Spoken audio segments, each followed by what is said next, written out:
Today I wanted to discuss some of the short stories published in the Science Fiction Hall of Fame Volume 1. This volume is a collection of 26 short stories and were voted on by the members of Science Fiction Writers of America. The stories were published between 1934 and 1964. I thought it would be interesting 60 plus years later to go back to see these influential, foundational stories, roll back the clock a bit, and see if we can appreciate why they're so appreciated. I'll be working my way through these stories chronologically because I think some of the ideas build upon each other. As there are 26 stories in this volume, I'm not going to get to all of them in this video. I'm going to start with the first 10 that cover from 1934 to 1944. There's an obvious breakpoint with the stories about that time, and I'll get into that at the end. Stick around, you'll want to catch it.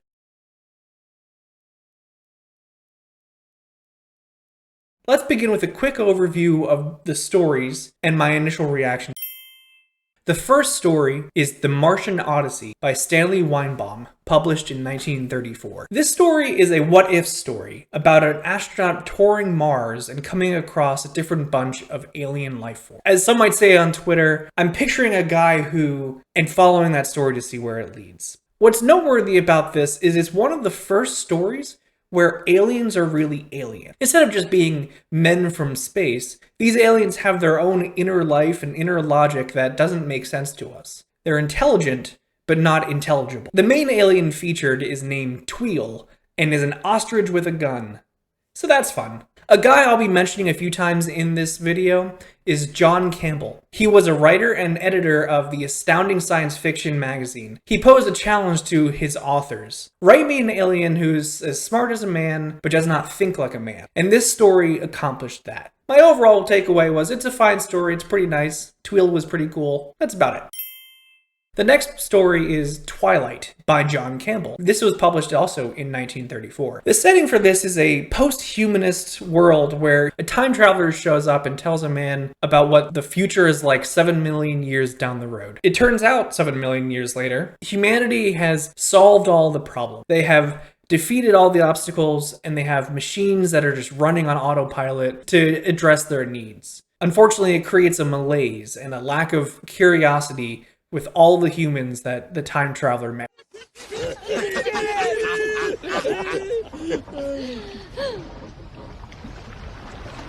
Now what? There's no real story here. It's just a vignette of a time traveler describing what people are like when they aren't working, I guess. The lesson he tries to impart, it was racist. It was talking about effectively ranking who makes good music or not. And that was weird. The next story is Helen O'Loy by Lester Del Rey, published in 1938. Buckle in for this one. So it starts off where this narrator, a colleague, effectively introduces himself as just a NIMBY guy who likes to build robots. It was just a weird thing to introduce in this sci-fi world. God, I hate apartments. Not sure what's up with that. After we get into, sentence 2, we realize that there is just a horrible depiction of women here.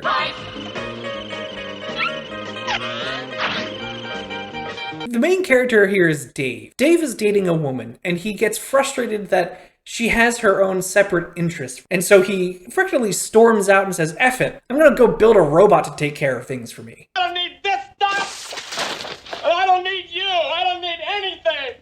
And so he builds Helen O'Loy. Alloy, like alloy the metal, but also trying to reference of Troy, Helen of Troy, aka the dream robotic woman. Helen is built so well she ends up being an AI, having her own internal, feelings and her own interests. I may be homely, Buster, but I'm S-M-A-R-T smart. And that stresses Dave out too. This story, I hate this story. So Helen reads a few romance books and watches some TV and learns life apparently and gets emotions. And all of her emotions end up being pure devotion to Dave. He doesn't like this either and feels like it's cramping his style, so he leaves. Dave, buddy, this is exactly what you wanted and you built? How is that a surprise? Helen, being sad at being abandoned, asks to be shut down. She's like, I don't have a purpose anymore. What is my purpose? You pass butter. Oh my god. Yeah, welcome to the club, pal. Dave, realizing that this subservient sex slave was actually what he was trying to build, goes, oh, what was I thinking? Why would I ever leave that? And so he comes back to her and they live happily ever after. His colleague that he works on robots with spends the rest of his life pining over Helen too, the perfect woman. Asimov gives this story credit because he says it's one of the first story where robots are treated sympathetically. But I don't think this is a sympathy thing. I think that you're just horny. This story really sucks. The next story is The Roads Must Roll by Robert Heinlein, published in 1940. There's not much about the plot itself, but there is an interesting prediction that he's discussing. He's talking about the impact of cars on urban sprawl, in that, yes, cars can get you around quicker, but to build the infrastructure to get around quicker, you have to space things apart. Today, many of our highways are already obsolete. And so the solution he is proposing is mechanized road, effectively huge conveyor belts or people movers, right? You can get on and it can zip you over to different cities at, hundreds of miles an hour. And these mechanized roads effectively become the economy. There's retail stores and all the different aspects of life. And so he's taking this idea of roads and supply chain being important and really ramping it up to this mechanized version. And I just think it's interesting where he's talking about how we have too many cars these days, and back in 1940. More and more and more cars. My one kind of quibble is the conclusion. These workers who are working on, this new railroad are pitching a fit because they're feeling like they're not in control of their work. And they weren't really addressing specific grievances in this story.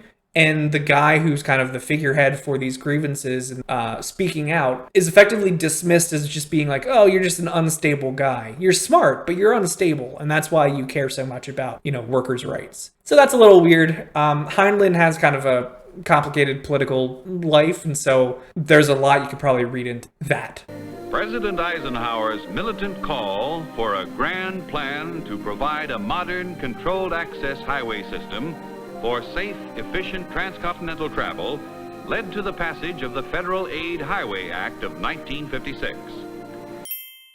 The next story is The Microcosmic God by Theodore Sturgeon, published in 1941. This is one of the first pocket universe stories, and I really liked it. I really did. The tone was light. It was fast. We didn't really get bogged down in details of, waxing poetic as someone looks over a vista or looks at all these machines taking over the world or whatever. It was really just spitting through these sci-fi concepts quickly and really moving you along, and it feels like a modern read in that sense. The story is about a genius who spends his time on an island inventing a way. From his work, he builds many things, but he comes to an obstacle. So many inventions are built on the shoulders of giants, as they say. And he realizes that he has no other giants he can stand upon. He's mastered those things. And he also can't wait for other people to learn, to come out with their own research he can use in his own work. So he solves it by inventing a new species of life, and he calls them neoterics. These neoterics are tiny little creatures who live in his laboratory, and they live and die and think so fast that he can give them problems, and they will be forced to solve the issue to survive. They treat him as a god because he is in control of their life and death. Hail the Metal Lord! So hailed! Those peewees think I'm God, huh? Hard to blame them. Each invention is articulated just enough to tip his hand that Theodore knew science. He was detailing some different elemental properties or the effects of electricity and just ramping it up to sci-fi level from what the current understanding was at the time. This level of detail added is a recurring thing that comes up a lot in these stories. I'll get into talking about it a little later.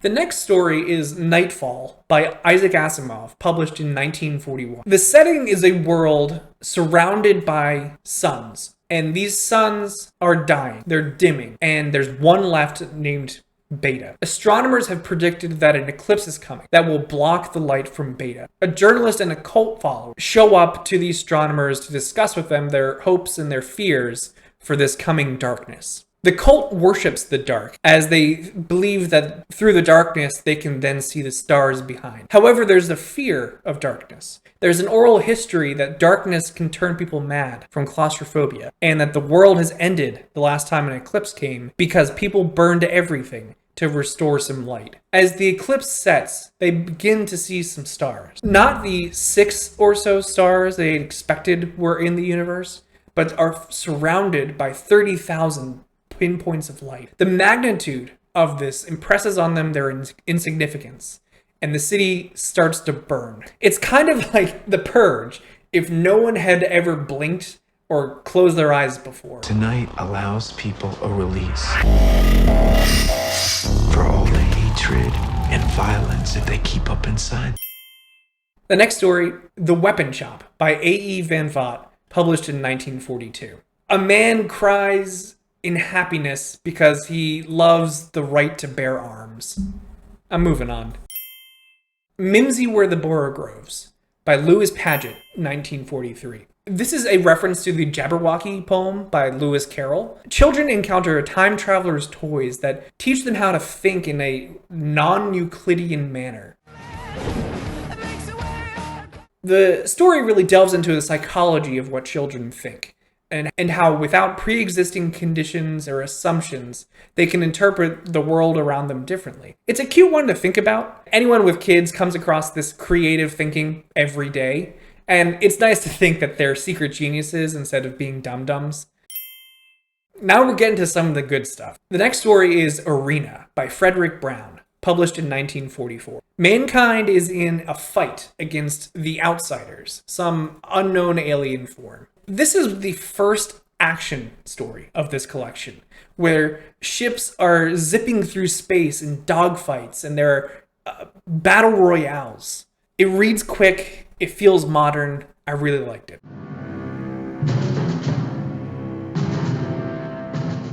An entity teleports Carson, a man who's mid-space fight, and he is teleported into an arena outside of the universe and outside of time itself. And the entity informs him that these outsiders are so equal to man that winning this battle, this war against them, will be a Pyrrhic victory. That the victor will be so hurt at the end of it that they will wither away as well. To settle the fight and prolong one species continuation, Carson will have to fight an outsider, mono-y alien, to the death. However, in the arena, there is a force field in the middle that is separating the two. They cannot reach each other. And so they have some back and forth attempts of using primitive weapons, throwing rocks and spears and building a catapult, attempting to get at each other from afar. Carson realizes that the force field is one that blocks mentally, not physically. So he knocks himself out with a rock, and he collapses through the barrier to get to the other side. When he awakens, he kills the outsiders, and humanity is saved. There's more to say here about the story, but I'll come back to it. The last story is The Huddling Place by Clifford Simak, published in 1944. This story sent me to a place that's now going to take me the rest of this video. Buckle in, because I think that it ties a nice bow on the whole thing. A quick plot overview first. A doctor is agoraphobic. After inviting 250 of his colleagues to come into his house, 3 of them happen to pop by. And he realizes that this agoraphobia is widespread. It's been accentuated by having everything available to him at the spin of a dial. He can change locations to other vistas. He can speak in person with Martians, and he has robots available to take care of his house. That reminds me, I need to turn on my Roomba. With these automations, people have scattered back to private estates in the countryside, opting to avoid cities. One day, his Martian friend falls sick, and only he, this great doctor, can save him. While struggling to push past the fear that he feels to leave his house, his robot butler turns the pilot away at the door, since you never go anywhere anyway. It's the first story in this that the ending made me really sit up. Wait, what? Is this robot making him agoraphobic on purpose? Open the pod bay doors, Hal. I'm sorry, Dave. I'm afraid I can't do that. This story also caught my eye because it's so fitting to now. Does this sound familiar? Purposeful isolation, watching entertainment with the flip of a dial, having all these long conference calls that should have just been in an email anyway, ignoring phone calls because your robot phone tells you that it's spam. All right, well, that one, it probably is spam. These automations are hurting him. So I thought a little deeper here. Robert Heinlein was talking about car usage and the infrastructure needed for it.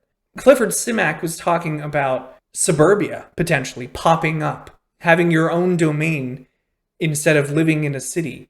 King in the castle, king in the castle. One guy was a total NIMBY saying how he hated apartments. And so I thought deeper, and this advocacy of life away from cities, away from others, made me realize that this story is a rejection of technology. I looked up more of Clifford's work, and it gets deeper. Let's start by zooming out. I was fascinated by these stories, not just for the worlds built or the words used, but for the medium itself. Flipping through old issues of Astounding Science Fiction magazine, you might be reading about some time traveler, but a Listerine ad or an international correspondence ad is on the same page, blaring out with a military rah-rah voice. Do your part in the fight. Shave like a man. Buy a war bond.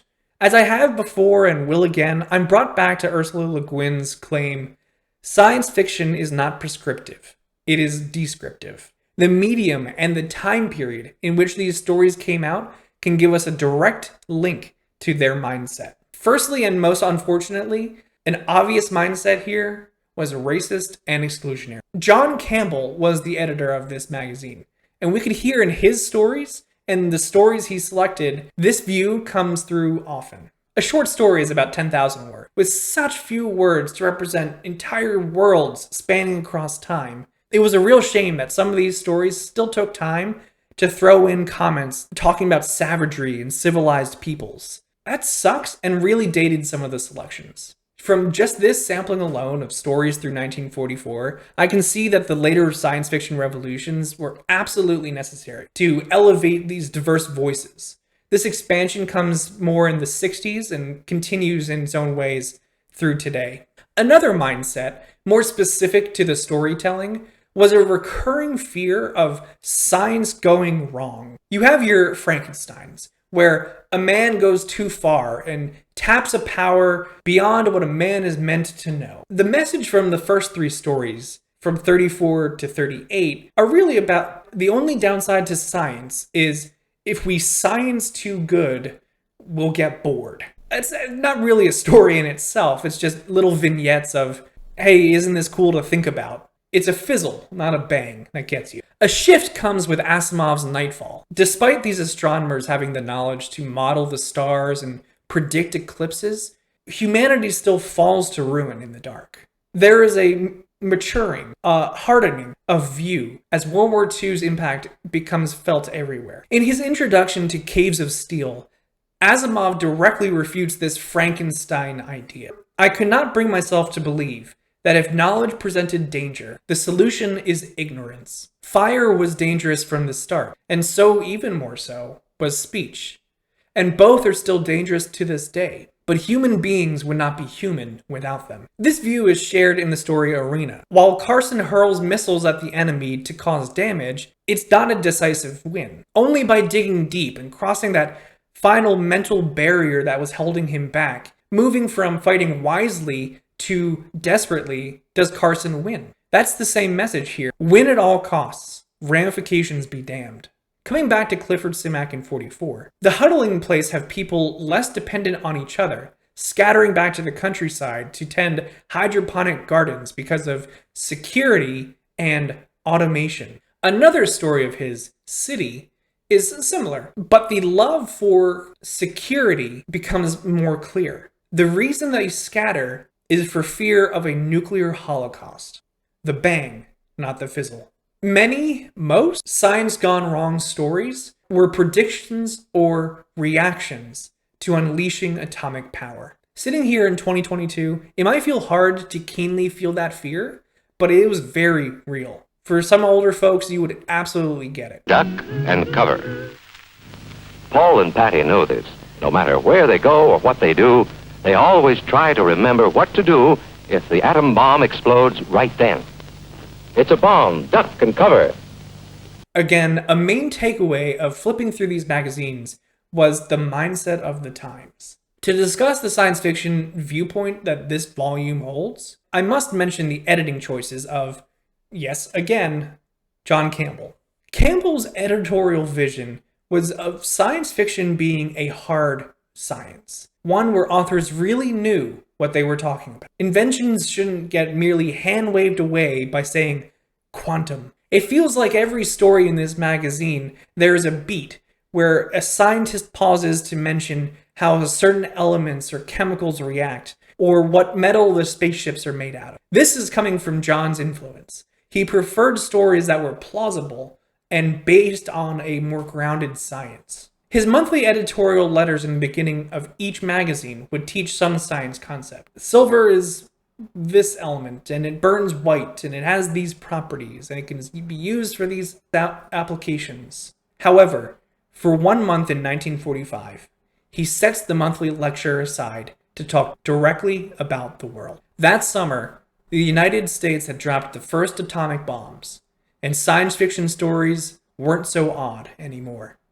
Campbell says he hopes this is a wake-up call, since with this equalizer, all countries now face the choice between good manners or sudden death. If we do not invent a force wall, an impenetrable barrier, cities are impossible.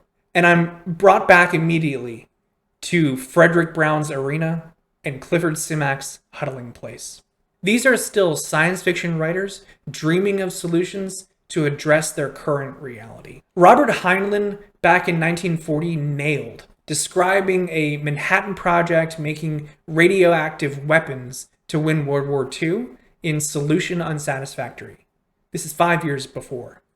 Clifford Simak advocated, or feared, depending on the story, that cities were becoming irrelevant before the bombs were dropped. Countless other authors had warned us.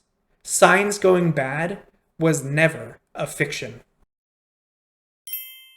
You can now see why I chose 1944 as the cutoff period. I wanted to pause and reflect on these stories coming from a pre-atomic world. As Campbell notes in his editorial, people do not realize civilization, the civilization we've been born into, live in, and have been indoctrinated with, died on July 16, 1945, and that the death notice was published to the world on August 6, 1945. I don't have much of a conclusion here beyond thank goodness that so many of these dire predictions didn't come true. One final thought to share, just as I've done with these stories, we can look to our modern sci-fi to see our current fears. To name a few recent, ever-common themes, warping or co-opting of an individual's message or mind, insidious tech overreach served with a smile, dissolved expectations around privacy in favor of immediacy. May all these fears become fiction, just this once. Thanks for watching. Volume 1 has another 16 stories to go, so stay tuned as I expect I'll cover those in an upcoming video. Let me know what you guys think, and I'll see you in the next one. By the way, got a new bookcase. Isn't that fun?